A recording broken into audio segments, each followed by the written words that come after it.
What if everything you thought you knew about the dawn of civilization, about humanity's true lineage, was a carefully constructed fiction, a grand narrative spun to obscure a far more profound and unsettling truth? Imagine, for a moment, that the stories whispered through millennia, dismissed as mere myths or fanciful tales from a bygone age, held within their very fabric the echoes of a momentous interaction that irrevocably shaped our world. This isn't just about ancient history.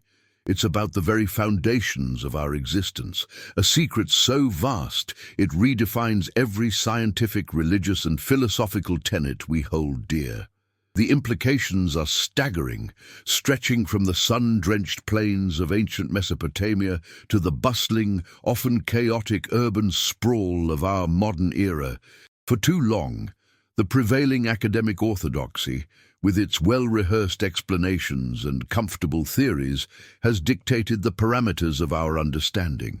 Yet beneath this veneer of certainty, there lies a persistent undercurrent of unexplained phenomena, colossal architectural wonders, defying conventional logic, and an almost universal human yearning for a deeper cosmic connection.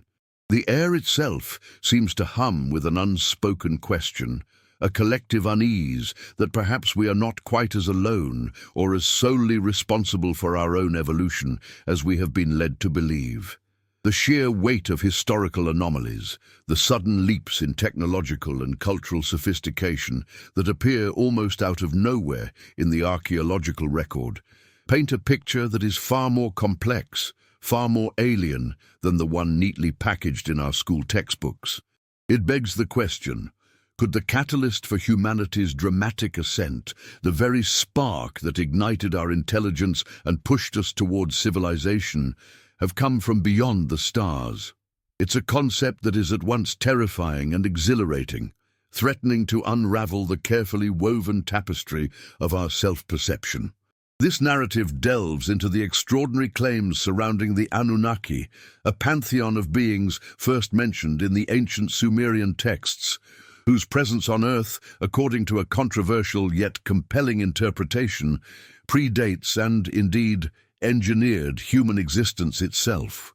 For countless generations, these tales of sky-dwellers and mighty creators were relegated to the realm of mythology, charming stories for children, or scholarly footnotes for those interested in the peculiar beliefs of Bronze Age peoples. The very notion of them as flesh and blood, albeit highly advanced, visitors from another planet felt utterly preposterous. A flight of fancy too outlandish for serious consideration. But what if those myths, those epic poems inscribed onto clay tablets in a forgotten language, were not metaphors, but historical accounts, meticulously preserved chronicles of a time when gods walked among men? The sun beat down mercilessly on the cracked earth of Mesopotamia, the birthplace of civilization, where these narratives first took root, narratives that spoke of beings descending from the heavens, imparting knowledge, establishing kingdoms, and even, most controversially, tinkering with the very essence of early hominids. The concept itself, once confined to the esoteric fringes, has steadily permeated the collective consciousness, gaining traction with each passing year, challenging the ingrained skepticism of the mainstream. It forces us to confront the uncomfortable possibility that humanity is not an accidental byproduct of evolution, but rather a deliberate creation, a grand experiment initiated by an extraterrestrial intelligence. The narrative we are about to explore suggests that these Anunnaki, those who from heaven to earth came, were not ethereal spirits, but rather advanced beings from a distant world, a rogue planet known as Nibiru, whose very orbit intersects with our own, bringing them into our celestial neighborhood on a cyclical basis. Their presence here, it is theorized, was driven by a desperate need for a precious resource, gold, a metal essential for the repair of their own planet's failing atmosphere. The idea is mind-bending. challenging every preconceived notion of our place in the cosmos. It implies a cosmic drama of immense scale, with Earth and indeed humanity playing a crucial, if unwitting, role. This introduction isn't an ending, it's a portal, a tantalizing glimpse into a forgotten chapter of history, one that promises to reshape our understanding of everything. It beckons us to look beyond the surface, to question the accepted truths, and to prepare for a revelation that could fundamentally alter our perception of who we are and where we come from. If this beginning has already made you reconsider what you thought you knew, imagine what lies ahead. This journey promises to peel back layers of deception and reveal truths that few have dared to utter, let alone explore with such depth. So, if this initial foray into the possibility of a hidden history has sparked even a flicker of curiosity, then already leave your like and subscribe to this channel now, because here, every video unearths something that very few have the courage to show. Your engagement helps to keep this crucial content alive and ensures that these profound questions continue to be asked, debated, and perhaps, finally, answered. The meticulous work of archaeologists, often toiling under the scorching sun in remote, dust-choked corners of what was once ancient Mesopotamia, brought to light tens of thousands of clay tablets inscribed with cuneiform script. These small, often fragmented pieces of baked clay, each painstakingly pressed with wedge-shaped marks, represent the earliest form of writing known to humanity.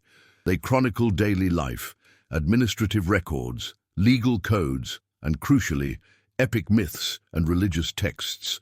It was among these intricate carvings, these ancient whisperings from a long-lost civilization, that the name Anunnaki first emerged, weaving itself into the very fabric of Sumerian belief.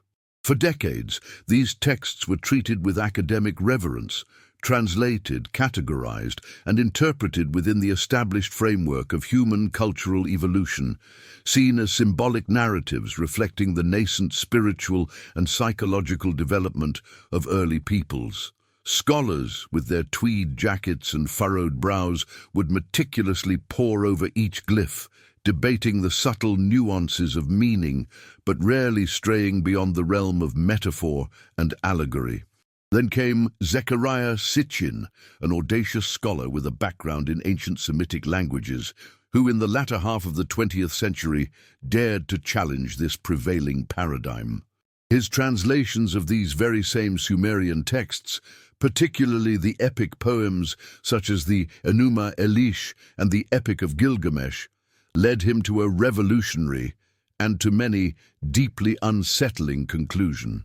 The Anunnaki were not mythical gods in the spiritual sense, but rather extraterrestrial visitors, flesh and blood beings who descended from a rogue planet within our own solar system. He wasn't just reinterpreting, he was proposing a complete paradigm shift, suggesting that the Sumerians, with their advanced understanding of astronomy, mathematics, and complex social structures, were not simply inventing fantastical tales, but rather documenting actual historical events. Sitchin's work, beginning with his seminal book The 12th Planet, published in 1976, presented an alternative history of humanity, a meticulously detailed narrative woven from the threads of these ancient cuneiform tablets. He argued that the Sumerian texts, when taken literally and not allegorically, describe a complex interstellar saga involving a planet he called Nibiru, or the 12th planet, including the Sun, Moon, and Pluto in his count, which follows a vast elliptical orbit, returning to our inner solar system approximately every 3,600 years. The very process of deciphering cuneiform is an astonishing feat of human intellect, a painstaking journey back into the linguistic landscape of forgotten civilizations.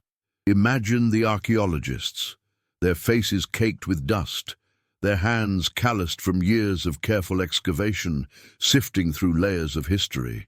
The heat would be oppressive, shimmering off the parched landscape, distorting the horizon, the air thick with the smell of dry earth and ancient secrets. Then the careful brushing away of centuries of sediment, revealing a perfectly preserved clay tablet, its surface a testament to a long-dead scribe's meticulous work. Each wedge-shaped mark, an echo from 3 or 4 millennia ago, holding within it a fragment of a story, a decree, a prayer. Sitchin, rather than viewing these inscriptions as primitive expressions, saw them as sophisticated historical records written by people who had witnessed, or at least been taught about, events that defied the terrestrial. He contended that these ancient scribes, far from being superstitious primitives, possessed a profound and accurate understanding of our solar system, describing planets beyond the reach of the naked eye, knowledge that would only be rediscovered by modern astronomy millennia later.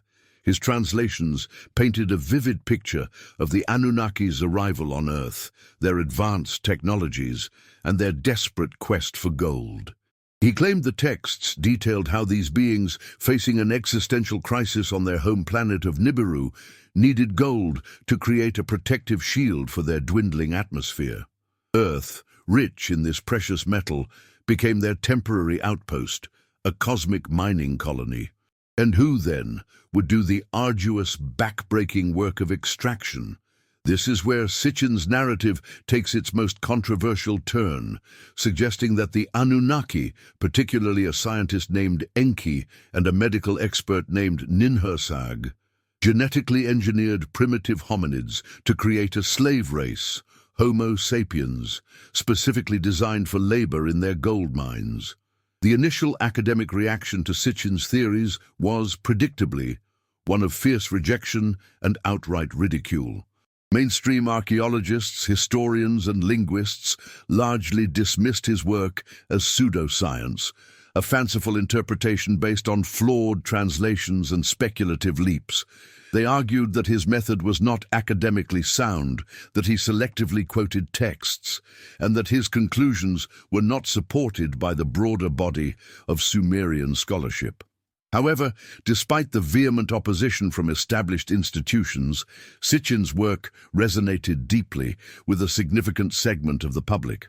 His books sold millions of copies worldwide, tapping into a nascent desire for alternative explanations to humanity's origins, a hunger for stories that dared to challenge the conventional wisdom.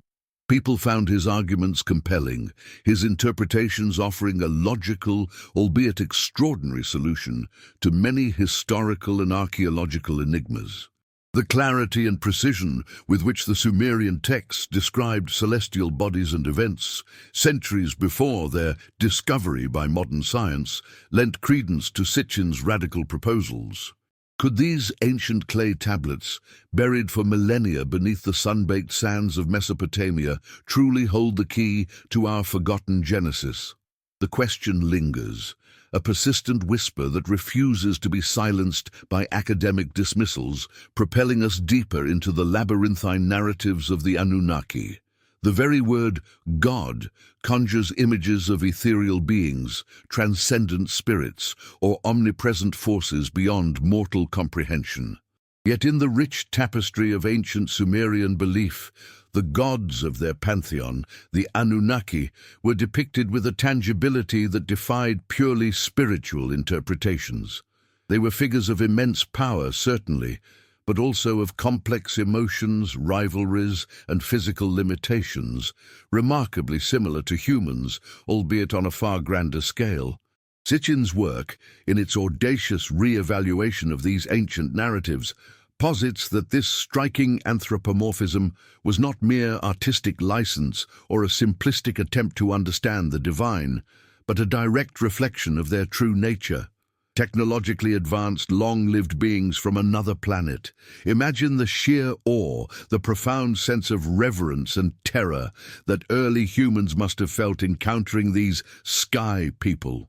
The blinding flash of their descending craft, perhaps mistaken for a chariot of fire or a star falling to earth. The shimmering, metallic gleam of their suits, interpreted as divine armor.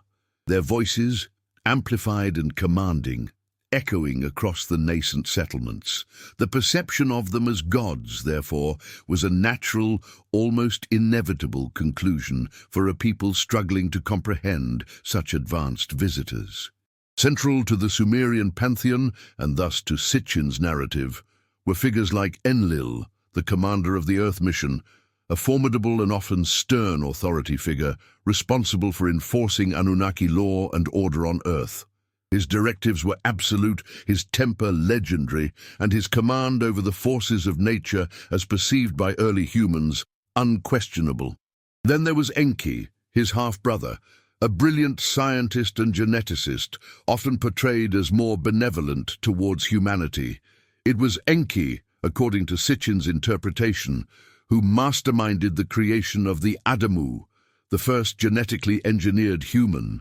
Their sister, Ninhursag, a chief medical officer, played a crucial role in this genetic manipulation, working alongside Enki in what the Sumerian texts describe as a house of creation, a laboratory where the blueprint of humanity was forged. The narratives detail intricate processes, descriptions that, to Sitchin, echoed modern genetic engineering, speaking of mixing essences, implanting, and shaping clay with life, a metaphor for DNA manipulation. These were not abstract deities, but beings with specific roles, scientific expertise, and distinct personalities, engaged in a complex, high-stakes project on a distant, resource-rich planet. The creation of humanity, as detailed in these revised interpretations, was not an act of divine benevolence, but one of desperate necessity. The Anunnaki, suffering from the dwindling atmosphere of Nibiru, required vast quantities of gold. The arduous, dangerous work of mining this precious metal in the harsh, untamed landscapes of early Earth was too demanding for their own ranks. Thus, the idea was conceived to create a subservient workforce, a creature strong enough to endure the labor, yet intelligent enough to follow instructions. The primitive hominids already present on Earth provided the biological raw material. The Sumerian texts, read literally, described the genetic splicing of Anunnaki DNA with that of these indigenous hominids, a radical intervention that accelerated evolution by millions of years in a blink of an eye. The first Adamu was not a perfect creation, requiring several attempts, with early prototypes being flawed. The narratives speak of beings with webbed feet or malformed limbs, a testament to the trial and error process of early genetic engineering. Finally, a viable worker was produced, a being capable of carrying out the Anunnaki's will, a servant in the cosmic mines. This staggering narrative finds echoes, albeit heavily mythologized and reinterpreted, in creation stories across countless other ancient cultures. The idea of gods descending from the sky, creating humanity in their image, or intervening directly in human affairs, is a recurring motif in diverse mythologies, from the Greek Olympians descending from Mount Olympus to the Egyptian deities and their celestial barges, to the Maya's sky gods. Could these widespread cultural parallels be more than mere coincidence? Could they be fragmented memories, distorted through millennia of oral tradition and cultural filtering of the same fundamental event, the interaction with the Anunnaki? The details vary, the names change, the specific technologies are rendered into magical feats, but the core narrative often remains strikingly similar. The mighty Greek gods, with their advanced knowledge and internecine squabbles, seem less like purely mythical figures and more like very powerful, very human-like beings, perhaps a later cultural iteration of the Anunnaki themselves. The same could be said for the sophisticated knowledge imparted by the Egyptian gods, who purportedly taught them irrigation, architecture, and astronomy. Imagine a group of early humans, perhaps still dwelling in caves or rudimentary shelters, suddenly confronted by beings possessing the power to control weather, to fly through the air, to heal grievous wounds, and to summon resources from the very earth. Their awe would be boundless, their fear profound. The very air around these gods would thrum with an inexplicable energy, their movements precise and deliberate, their garments unlike anything seen before. The desert wind, usually a familiar companion, would seem to carry their decrees. The scent of unknown metals or advanced technology would be subtly alien to senses attuned to natural aromas. Their voices, booming and clear, would resonate with undeniable authority, leaving no room for doubt about their divine status. This forced reverence, born of immense technological disparity, would naturally lead to their deification. The notion that our very existence, our intellect, our drive for progress stems from such an intervention is not just a historical claim, it's an existential challenge, forcing us to reevaluate our fundamental understanding of who we are, not as unique, divinely appointed beings, but as the product of an advanced extraterrestrial genetic experiment.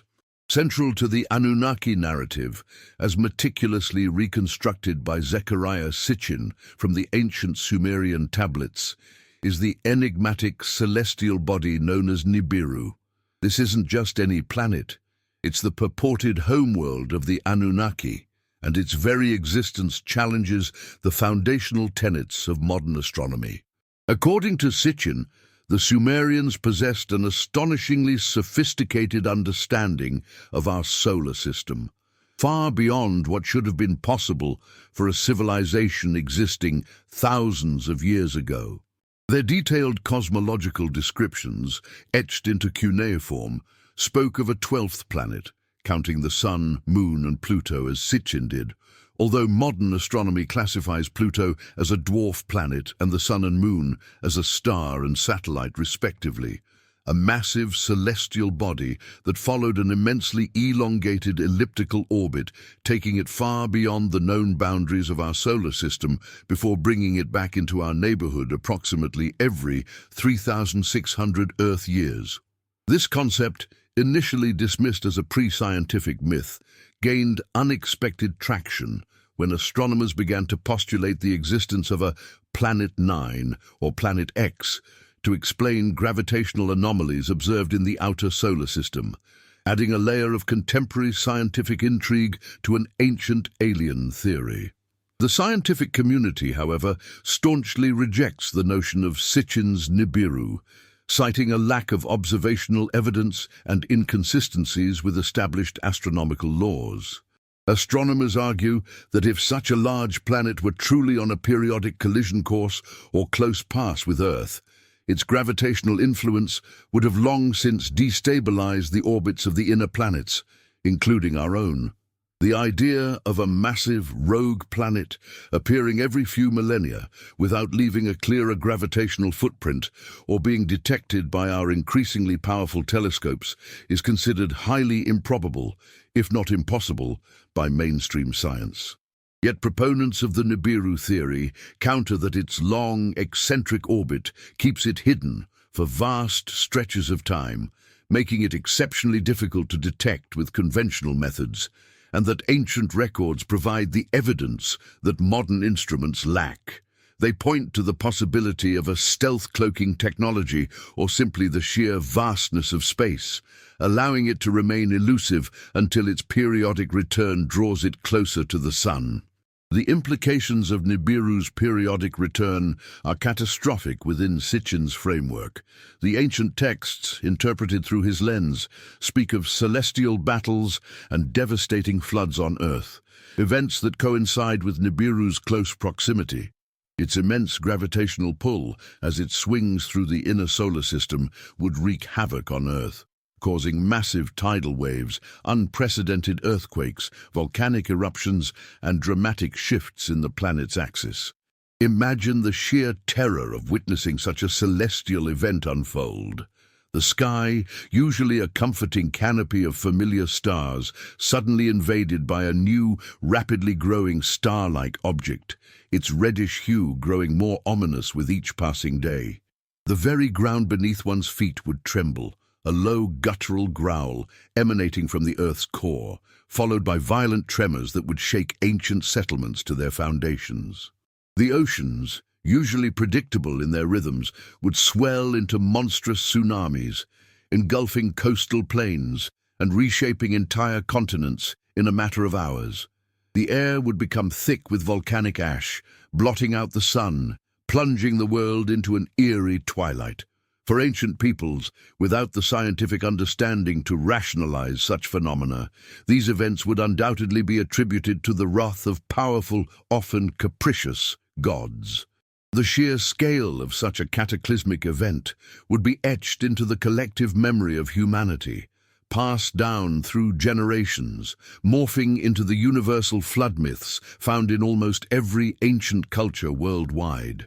The beauty of the cosmic dance is often obscured by the scientific jargon of astrophysics. But imagine it for a moment, not as abstract equations, but as a grand, slow-motion ballet unfolding across unimaginable distances. The vast, inky blackness of space, studded with the diamond dust of distant stars, broken only by the occasional shimmering nebula, and then, slowly, inexorably, a massive, dark orb, its surface perhaps scarred by millennia of cosmic radiation, begins its long, lonely journey back towards the warmth of our sun.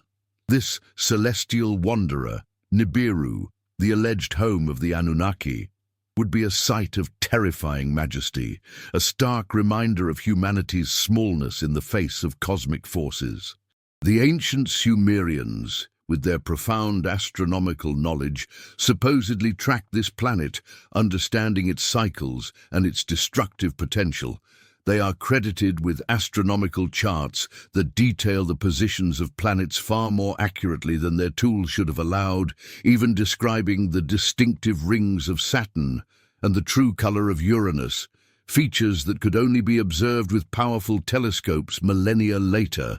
This uncanny foresight, this apparent access to knowledge beyond their technological means, is often cited by Sitchin's followers as compelling evidence for extraterrestrial intervention. The debate over Nibiru's existence is not merely an academic squabble. It carries profound implications for our understanding of reality. If such a planet exists, and if it is indeed the home of our creators, then our entire cosmic perspective would be irrevocably altered. The search for Planet X by modern astronomers, even if entirely independent of Sitchin's theories, keeps the possibility of an undiscovered celestial body tantalizingly alive, a whisper of the unknown in the vast emptiness of our solar system.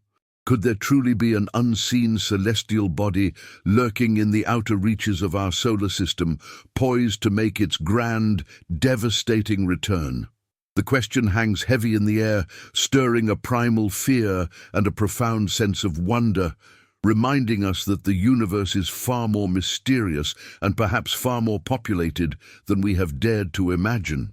It is a mystery that beckons us to look not just to the stars, but to the dust-laden tablets of our forgotten past for answers. Why would an advanced civilization undertake such an arduous journey across the vast expanse of space, establishing a distant outpost on a fledgling planet like Earth? According to the Anunnaki narrative, their motivation was singular and urgent: gold. Not for its aesthetic value, nor as a symbol of wealth, but for its unique physical properties, vital for the survival of their own homeworld, Nibiru. Sitchin's interpretations of the Sumerian texts suggest that Nibiru's atmosphere was rapidly deteriorating, a condition that threatened the very existence of the Anunnaki. Gold, in its colloidal form, possessed the capacity to repair this atmospheric degradation, acting as a crucial shield or a finely dispersed particle layer that could reflect harmful radiation and stabilize their planet's environment. This isn't a whimsical desire for treasure, it's a desperate existential quest for survival, a mission of such paramount importance that it justified an interstellar journey and the immense undertaking of establishing a mining colony on an alien world. The sheer scale of this endeavor, the advanced understanding of atmospheric physics and material science it implies, speaks volumes about the Anunnaki's technological prowess. Earth, with its abundant gold reserves, became the natural, indeed the only viable target. The planet was rich in the precious metal, its geological formations having concentrated gold over millennia. The challenge, however, was extraction. The process of mining gold, particularly in ancient times without sophisticated machinery, is backbreaking, dangerous, and incredibly labor-intensive. Imagine the Anunnaki, perhaps fewer in number, highly intelligent, but not necessarily adapted to the heavy manual labor required for deep earth mining. Their technology could locate the gold, perhaps even refine it, but the raw extraction, the digging, crushing, and transporting was a monumental task. This leads directly to the most controversial and pivotal aspect of the Anunnaki narrative: the creation of humanity as a slave race. The Sumerian texts, as Sitchin translates them, describe the Igigi, a lower order of Anunnaki, who were initially tasked with the mining operations. But their resentment grew, leading to a rebellion against their superiors, culminating in a strike that threatened the entire gold-gathering operation. It was this crisis, this unexpected demand for a more compliant workforce, that spurred the genetic engineering experiment that led to Homo sapiens. The purported ancient gold mining operations are often cited by Anunnaki proponents as compelling circumstantial evidence. Across Africa, particularly in regions like South Africa and Zimbabwe, archaeologists have uncovered incredibly ancient mining sites, some dating back as far as 100,000 years, long before mainstream history posits the emergence of organized human civilization capable of such feats.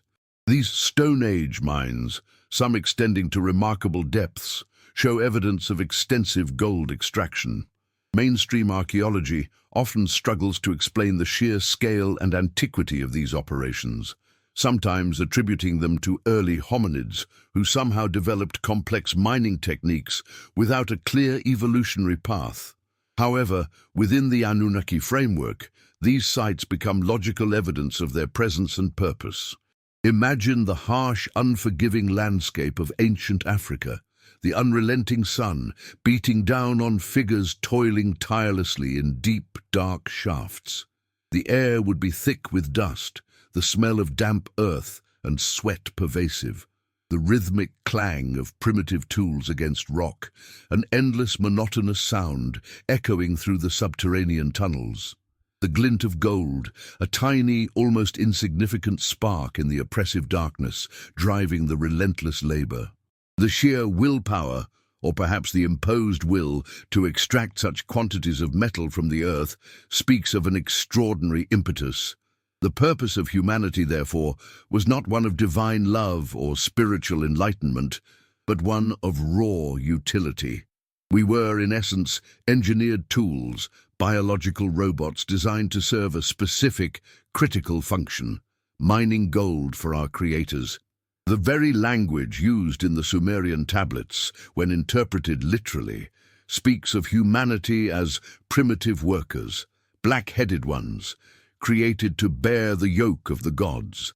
This perspective strips away much of humanity's perceived inherent specialness, replacing it with a far more pragmatic, almost cold origin story. It reframes our entire understanding of societal hierarchies, our innate drive for work, and even our susceptibility to authoritarian structures.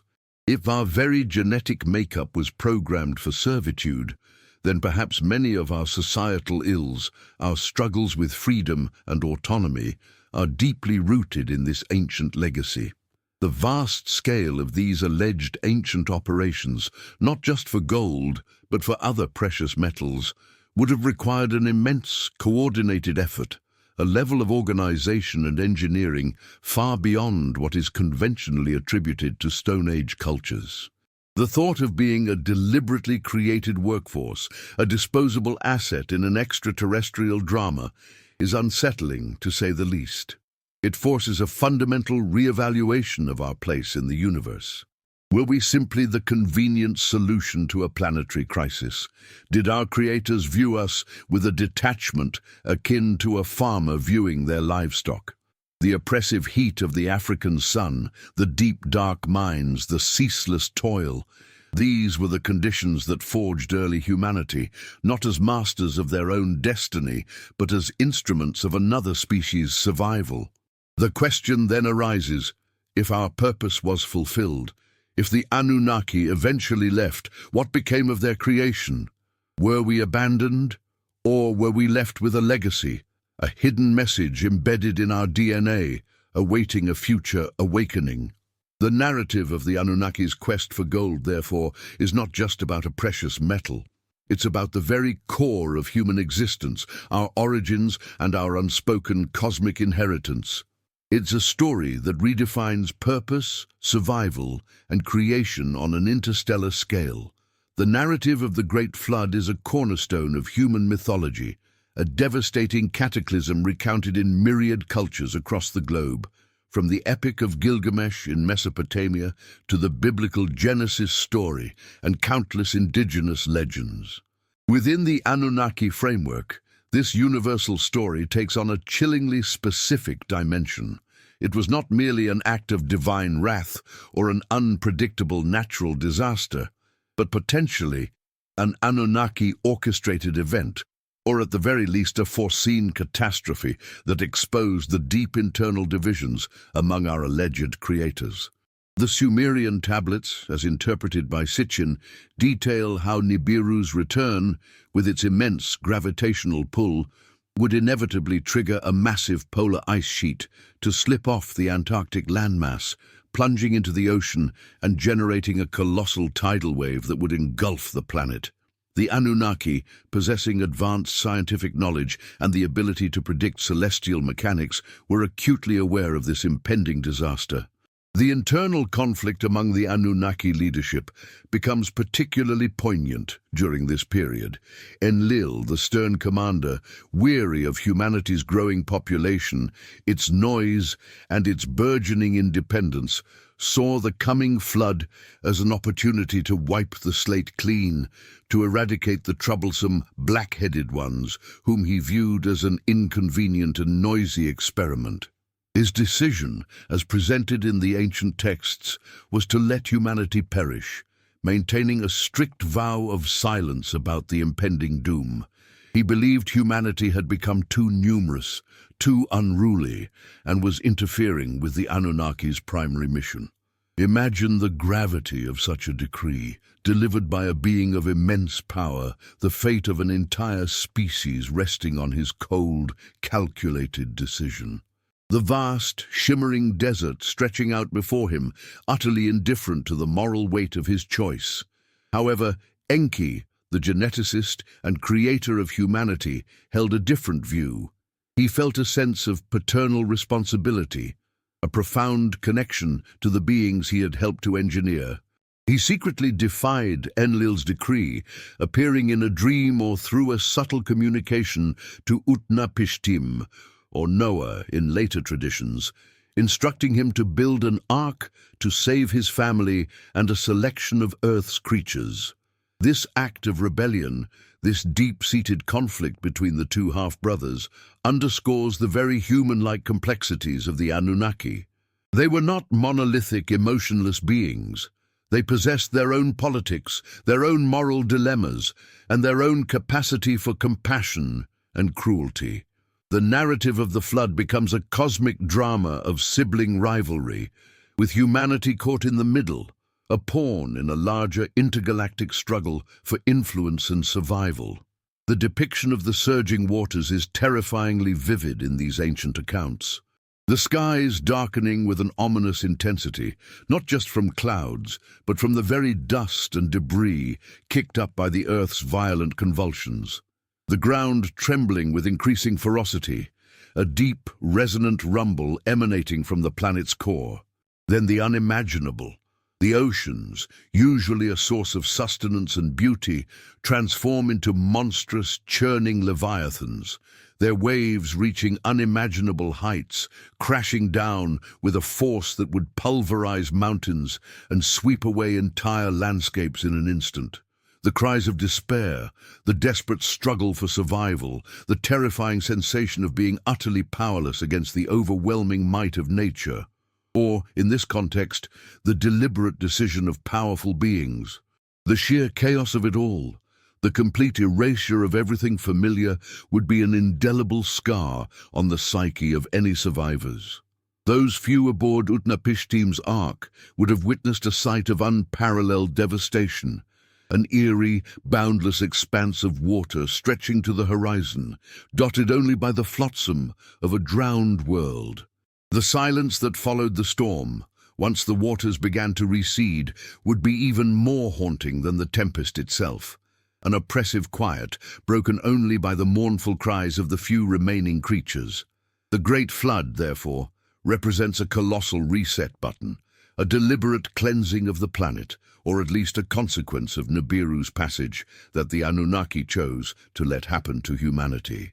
In its wake, the Earth was fundamentally reshaped, its geography altered, and a new beginning was forged for the few human survivors.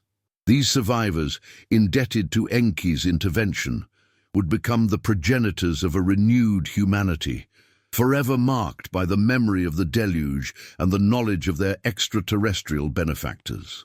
The post-flood period, as described, saw the Anunnaki re-establish control and guidance over the rebuilding efforts. They taught humanity new techniques, helped in the recovery of vital knowledge, and once again established a hierarchical structure with divine kings acting as intermediaries between the Anunnaki and the grateful human population. You already had heard about these dramatic events? Comment below if this detail about the Anunnaki's internal conflict and their deliberate decision to either save or destroy humanity has surprised you. It's a layer of complexity often overlooked in the traditional narratives. Your thoughts truly do help to illuminate the broader conversation around these astonishing possibilities. The legacy of the Anunnaki, according to Sitchin's compelling if controversial narrative, did not simply vanish with their supposed departure from Earth. Instead, it became deeply embedded in the very fabric of human civilization, influencing everything from political structures to architectural marvels and our understanding of the cosmos. One of the most intriguing propositions is the idea of royal bloodlines, a concept that resonates deeply with ancient beliefs about divine kingship. The Sumerian king list, an ancient manuscript that chronicles the kings of Sumer from the beginning of time, notably lists kings who ruled for astonishingly long periods, tens of thousands of years, before a great flood, and then for shorter, though still significant, reigns after it. Sitchin interpreted these pre-Diluvian kings as Anunnaki themselves, or at least their immediate descendants, directly ruling humanity. Post-flood, the Anunnaki allegedly established human kings to act as their intermediaries, their chosen representatives on Earth. These early monarchs, therefore, claimed their right to rule not through popular mandate or military might alone, but through a direct inherited lineage from the gods themselves. This concept of a divine right to rule echoes through millennia of human history, from the pharaohs of Egypt to the emperors of Rome, and even to the monarchs of Europe, suggesting a deep-seated, perhaps genetically encoded reverence for a select lineage. The very idea that certain families, certain bloodlines, carried the genetic imprint of our creators is a potent and enduring one, giving rise to secret societies and conspiracy theories about a hidden elite controlling global affairs. Imagine the sheer audacity of proclaiming oneself a descendant of the gods, not metaphorically, but literally, with the very genetic code of the Anunnaki flowing through one's veins. Such a claim would confer an unparalleled authority, a mystique that would command absolute loyalty and obedience from the populace. Beyond political structures, the Anunnaki's most enduring and visible legacy is arguably etched into the very landscape of our planet, the colossal, unexplained architectural and engineering marvels of the ancient world. The pyramids of Egypt, for instance, stand as monumental testaments to an advanced understanding of geometry, astronomy, and construction techniques that continue to baffle modern engineers. How did a civilization, supposedly working with rudimentary tools and limited knowledge, manage to quarry, transport, and precisely place millions of massive stone blocks, some weighing many tons, to create structures aligned with uncanny accuracy to celestial bodies? The precision of the Great Pyramid of Giza, its exact orientation to true north, its mathematical ratios encoding fundamental constants of the universe, seem to scream of a knowledge far beyond what should have been possible. Conventional explanations, while offering plausible theories, often struggle to fully account for the sheer scale, precision, and sophistication of these structures.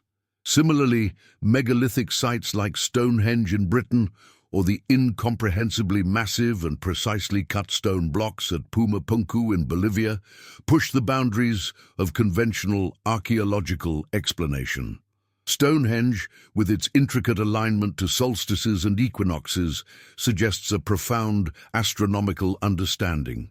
Were these not just observatories or temples, but rather remnants of Anunnaki-imparted knowledge, perhaps even built with their direct assistance or using their advanced tools? The perfectly smooth, almost laser-cut surfaces of some stones at Pumapunku, or the intricate interlocking patterns that would challenge modern masonry, raise profound questions about the technology available to their builders. Proponents of the Anunnaki theory argue that these unexplained wonders are not anomalies, but rather direct evidence of the Anunnaki's influence, demonstrating their advanced engineering capabilities and their role as teachers of early humanity.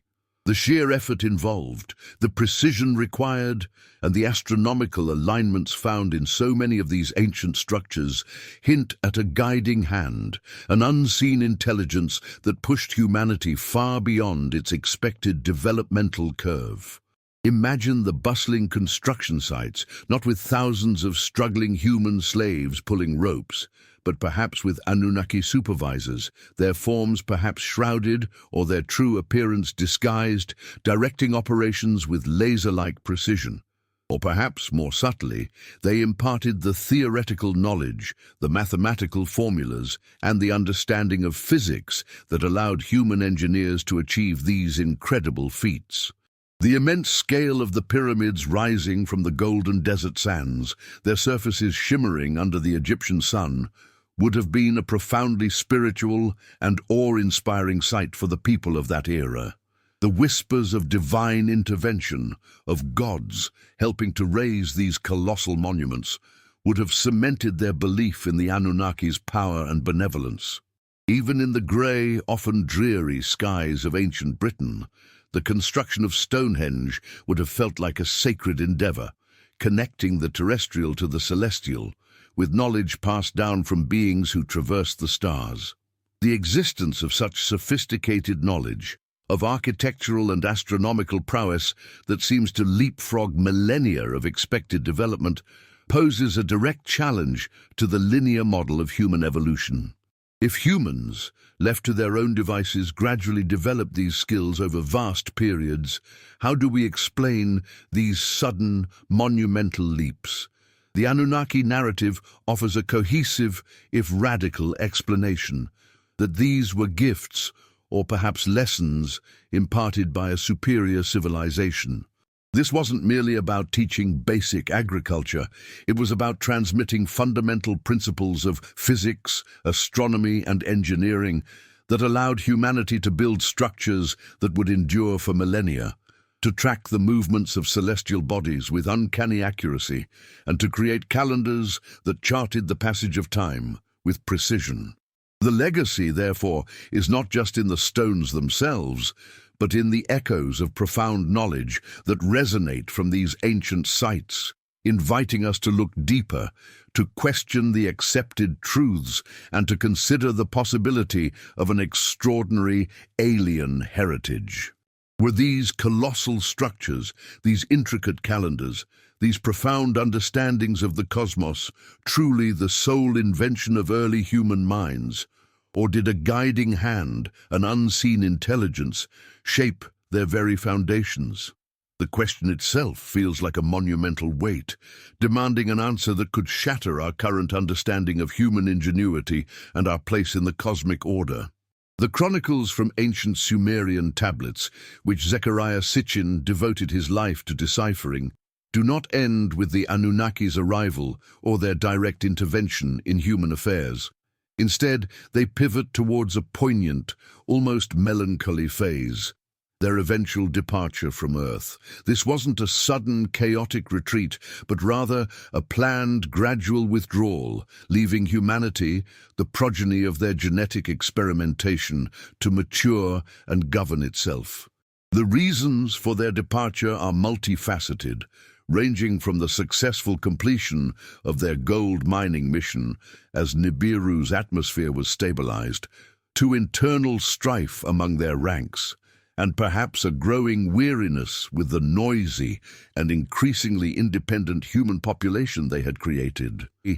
Imagine the profound emotional impact on early humans, witnessing their gods ascending back into the heavens, their magnificent celestial craft, once a source of awe and fear, now becoming a symbol of abandonment. The sky, once a pathway for their powerful benefactors, would now seem vast and empty. The departure wasn't without its drama. The texts speak of a final gathering, pronouncements, and the establishment of rules and regulations for humanity's continued development. They left behind not only their genetic legacy, but also fundamental knowledge of agriculture, metallurgy, and societal organization. However, they also left behind a profound void, a gap in the cosmic order that humanity has struggled to fill ever since. The memory of their presence, however, would linger, slowly morphing from tangible historical accounts into myths, legends, and religious narratives. The towering ziggurats of Mesopotamia, once thought to be earthly representations of celestial mountains, might have served as literal launch pads or communication towers for these beings. Their gradual disuse as points of direct contact with the Anunnaki would mark a significant shift in human spiritual and societal development. The awe-struck faces of ancient humans, their necks craned upwards, watching as the sky chariots rose silently into the stratosphere, shrinking into pinpricks of light before vanishing altogether, would be a memory passed down through generations, becoming the foundation of stories about gods returning to their celestial abodes. Crucially, the Anunnaki narrative also includes prophecies of their eventual return. This isn't a one-off visit. It's a cyclical engagement tied directly to the orbit of Nibiru. Every 3,600 years or thereabouts, Nibiru completes its vast journey around the Sun, bringing it once again into the vicinity of Earth. And with Nibiru, so too comes the possibility, or the promise, of the Anunnaki's return. These ancient prophecies, once dismissed as mere eschatological imaginings, suddenly gain a chillingly literal interpretation within this framework. They speak of a day of return, a final reckoning, or an awakening when the creators will once again descend to survey their creation. This anticipation, this deep-seated belief in a future intervention, has permeated countless cultures and religions, manifesting in various forms, from the second coming of Christ to the return of enlightened beings or messianic figures. The waiting, the patient observation of celestial phenomena, the interpretation of signs and omens all contribute to a collective human longing for answers, for a divine intervention that will once again set things right. This promised return is intimately linked to the concept of a new era for humanity. It's not just a casual visit. It's theorized to coincide with a period of significant global change, perhaps even cataclysm. Some interpretations suggest that the Anunnaki will return to evaluate humanity's progress, to see if we have proven ourselves worthy of the gifts they bestowed, or perhaps to guide us through a new epoch of transformation. This new era could signify a golden age of enlightenment and technological advancement, or it could be a period of profound upheaval, a time of cosmic realignment that forces humanity to confront its true origins and its place in the broader galactic community. The very thought of their return, therefore, is laden with both hope and trepidation. Will they return as benevolent guides, here to shepherd us into a brighter future? Or will they come as stern judges, disappointed by our wars, our environmental degradation, our failure to live up to our potential? The answer, according to this narrative, lies in the unfolding events of our present world. The vastness of time, the immense stretches of millennia separating their departure from their prophesied return, makes the anticipation almost unbearable. One can almost visualize the dramatic departure, the awe-struck faces of ancient humans watching celestial craft, perhaps shimmering with an otherworldly light, disappearing into the vast, indifferent expanse of space. The lingering sense of anticipation, a feeling of being left to one's own devices, yet with the knowledge that a reunion or a reckoning might one day come. The sense of scale is immense. Humanity, a fragile sapling planted in Earth's soil, watched over by distant powerful gardeners who occasionally return to tend their cosmic patch. This profound narrative of departure and prophesied return underscores a central theme. Humanity is not alone in the universe, and our history is far more intertwined with extraterrestrial intelligence than we have ever dared to imagine. It is a story that compels us to look not just at our past, but keenly towards our future, for the final awakening might not be a distant myth, but an imminent reality. The Anunnaki narrative, far from being confined to dusty archaeological texts, has found a remarkably fertile ground in the landscape of modern thought, intertwining seamlessly with contemporary conspiracy theories and fueling a burgeoning spiritual awakening movement. In an age of increasing global uncertainty, technological acceleration, and a pervasive sense of disconnect from traditional institutions, the idea of a hidden history of powerful ancient beings secretly manipulating human affairs offers a compelling, if unsettling, explanation for the complex tapestry of our world. It provides a framework for understanding seemingly inexplicable events, geopolitical machinations, and the persistent feeling that a deeper, darker hand is at play behind the scenes. This intersection is particularly evident in the realm of conspiracy theories, where the Anunnaki are often cast as the original architects of global control. The concept of royal bloodlines, inherited from Anunnaki progenitors, finds a natural home in theories about secret societies, such as the Illuminati, or various shadowy cabals, whose members are believed to be the modern-day descendants of these ancient extraterrestrial rulers. These elites, according to such theories, are not merely wealthy or powerful individuals, but rather genetically predisposed to control, continuing the Anunnaki's original mandate to manage humanity as a subservient workforce. Their influence is perceived to permeate every facet of society, from financial institutions and governments to media and education, all designed to maintain a rigid hierarchical structure and prevent the general populace from discovering the true history of their origins. The idea that a deep state or a cabal is running the world gains an ancient, almost primordial justification when linked to extraterrestrial overlords. The frustration felt by many with the apparent stagnation of progress, the perpetuation of conflict, and the suppression of certain technologies can be neatly attributed to these hidden puppet masters. Simultaneously, the Anunnaki narrative has profoundly influenced various aspects of the spiritual awakening movement. For many, the idea of extraterrestrial creators is not one of oppression, but of enlightenment. They interpret the Anunnaki's message not as a decree for servitude, but as a profound invitation for humanity to remember its true cosmic heritage. If we were genetically engineered by highly advanced beings, then perhaps our potential for intelligence, consciousness, and spiritual growth is far greater than we have been led to believe. This perspective views the Anunnaki as ancient teachers, imparting knowledge that was subsequently lost or deliberately hidden. The awakening is, therefore, a process of reclaiming this lost wisdom, activating dormant DNA, and reconnecting with our true multidimensional selves. It often involves concepts like ascension, raising one's vibrational frequency, and perceiving beyond the illusion of the material world, all rooted in the belief that humanity has a far grander cosmic destiny than what mainstream narratives suggest. The Anunnaki, in this context, are not just historical figures, but symbolic representations of a higher intelligence that we are now, collectively, beginning to access or re-remember. However, the rejection of these theories by mainstream archaeology, science, and academia remains steadfast and unequivocal. Scholars and scientists continue to dismiss Sitchin's translations as highly speculative, lacking linguistic rigor, and based on selective interpretations.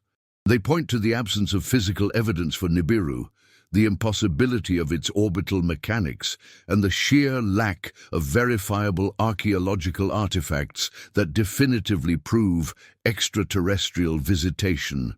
For them, the Anunnaki remain mythological figures, powerful symbols of human attempts to understand the divine and the natural world, rather than literal extraterrestrial entities. They argue that the complexity of Sumerian culture and its sudden emergence can be explained by a confluence of environmental factors, technological innovations, and social organization, rather than external intervention. The academic world, with its rigorous peer review processes and demand for empirical evidence, views these theories as sensationalist pseudoscience, a disservice to genuine scholarship. Yet despite this official rejection, the Anunnaki narrative continues to thrive, particularly in online communities and alternative media. Here, passionate individuals share theories, debate interpretations, and find solace in a shared belief that they are part of a select group privy to a hidden truth. The feeling of being part of a secret knowledge, of seeing beyond the veil of mainstream deception, can be incredibly empowering. This underground movement often fosters a sense of camaraderie, a collective frustration with what they perceive as the deliberate suppression of information by established powers. The language of debate often becomes highly charged, with accusations of sheeple mentality directed at those who adhere to mainstream views, and dismissals of conspiracy theorists leveled against those who question official narratives. The vastness of the internet, with its limitless capacity for information sharing, has allowed these ideas to proliferate, connecting like-minded individuals across continents and fostering a global community united by a shared sense of curiosity and skepticism towards established truths. It is a compelling testament to humanity's enduring fascination with the unknown, and its persistent yearning for answers that lie beyond the comfortable confines of conventional wisdom. The current global landscape, with its swirling anxieties, escalating crises, and profound societal shifts, is increasingly being interpreted by many as a clear signpost, a prelude to a significant new era, possibly linked to the prophesied return of the Anunnaki or a grand cosmic realignment. This isn't just about abstract theories. It's about observing the tangible realities of our world, the environmental degradation, the relentless social unrest, the political polarization, and the pervasive sense of existential uncertainty, and seeking a deeper, more overarching explanation. For those steeped in the Anunnaki narrative, these contemporary challenges are not isolated incidents, but interconnected symptoms of a planet and a species reaching a critical juncture, a moment of reckoning that has been foretold for millennia. The environmental crisis, for instance, with its escalating climate change, rampant deforestation, and mass extinction events, is seen by some as a direct consequence of humanity's unchecked consumption and disregard for planetary well-being. If the Anunnaki created us, and if they were deeply concerned with the health of their own planet, then our failure to steward Earth responsibly might be perceived as a profound disappointment, or even a direct violation of our initial purpose. The increasing frequency of extreme weather events, floods reminiscent of ancient deluges, unprecedented heat waves and violent storms, can be interpreted as Earth itself reacting to this imbalance, or perhaps as subtle early warnings of Nibiru's approaching influence, shaking the planet in preparation for a larger upheaval. Imagine the constant barrage of news reports, each detailing a new environmental disaster, and how, for a mind open to the Anunnaki narrative, these reports align with ancient prophecies of planetary distress preceding a major shift.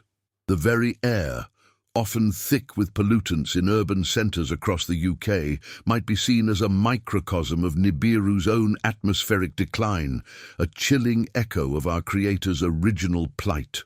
Social and political turmoil, from widespread protests and civil unrest to global conflicts and deep divisions within societies, are also viewed as indicators of this impending new era.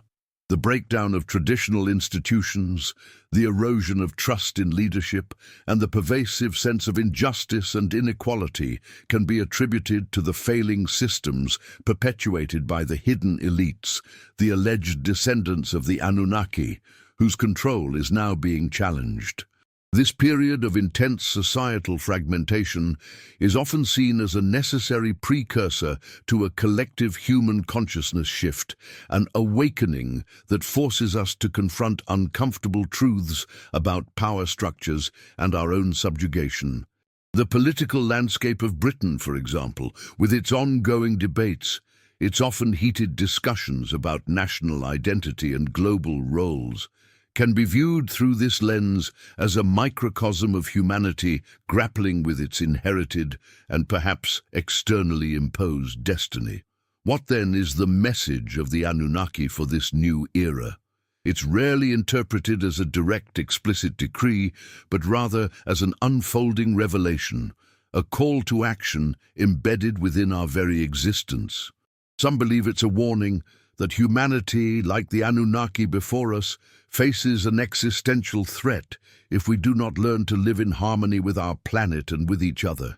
It's a message urging us to overcome our divisions, to unite as a species, and to collectively prepare for what comes next.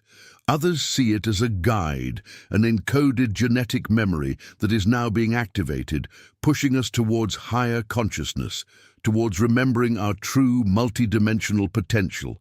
This awakening is not about waiting for a savior, but about empowering ourselves, accessing innate wisdom, and challenging the prevailing narratives that have kept us enslaved or ignorant. The message, in essence, is one of self-discovery and collective evolution.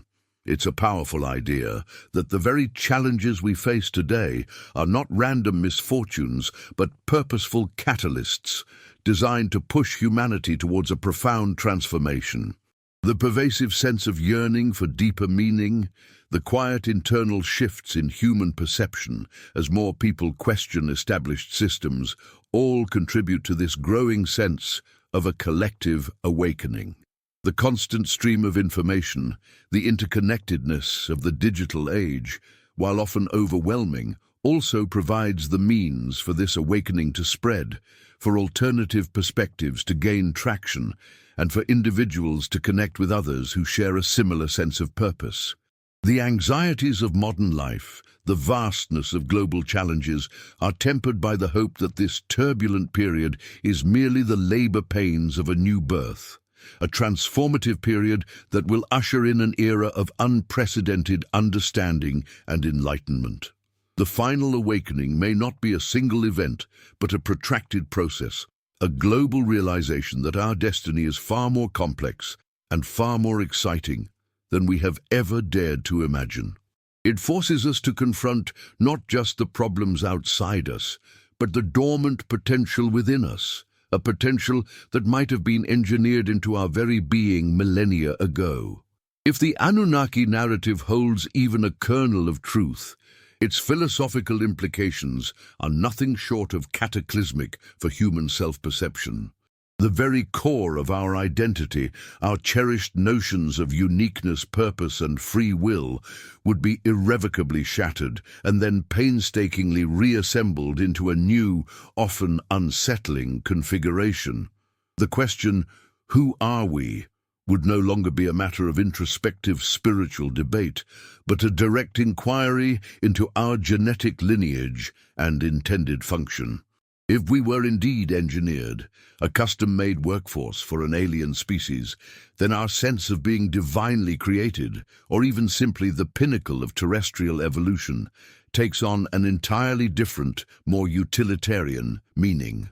Our intelligence, our creativity, our capacity for complex thought, are these truly our own, or are they carefully calibrated enhancements programmed into our DNA by beings with specific objectives?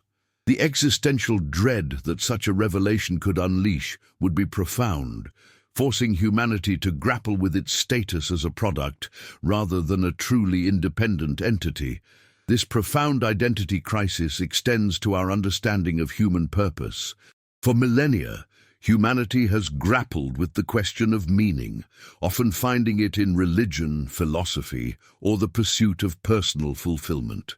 But if our original purpose was simply to mine gold, to serve as disposable labor for an advanced alien race, then what does that say about the inherent value of human life beyond that function? Does our subsequent evolution and development of complex societies, arts, and sciences represent a deviation from our intended purpose, an unexpected blossoming of something more profound? Or is it merely the logical progression of a highly sophisticated biological machine, fulfilling its programmed potential in unforeseen ways? The notion of free will, a cornerstone of Western philosophy and jurisprudence, also comes under intense scrutiny. If our actions, our predispositions, and even our emotional responses are influenced by an engineered genetic heritage, then how truly free are we? Are we merely puppets on a cosmic stage, our strings pulled by an unseen ancient hand? Or have we, through millennia of struggle and development, forged a genuine autonomy that transcends our origins?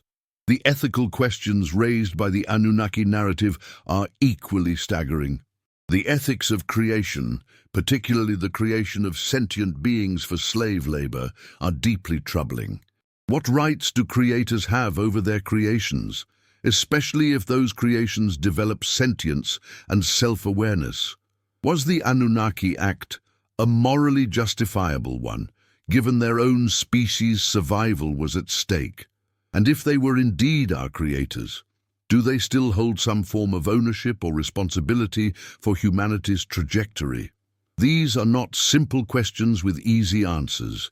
They delve into the very nature of morality, power, and the responsibilities of advanced civilizations towards less developed ones.